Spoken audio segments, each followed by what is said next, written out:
Litis Chika, Tony Pangilinan, may inamin sa pagmamahal. Alam mo yon, may nalaman ako One of the most beautiful things I've heard about love came from Bobby Ray Parks Jr. Sabi niya, the more you love her, the more she'll take care of you. Every little thing you do, she'll mirror it with all her heart. That's the real secret to love. When you give it with all your soul, she gives back tenfold.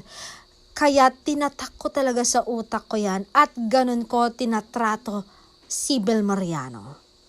Kasi maraming babae ang hindi naman humihingi ng sobra. Kadalasan gusto lang nila na maramdaman na mahalaga sila, pinapahalagahan at hindi sila nag-iisa sa pagharap sa buhay. Kasi kapag naramdaman ng isang babae ang genuine love, respect at effort, kusa rin siyang nagbibigay ng pagmamahal pabalik. Minsan nga mas higit pa sa inaasahan mo dahil natural sa kanya ang mag-alaga at magmahal ng buong puso.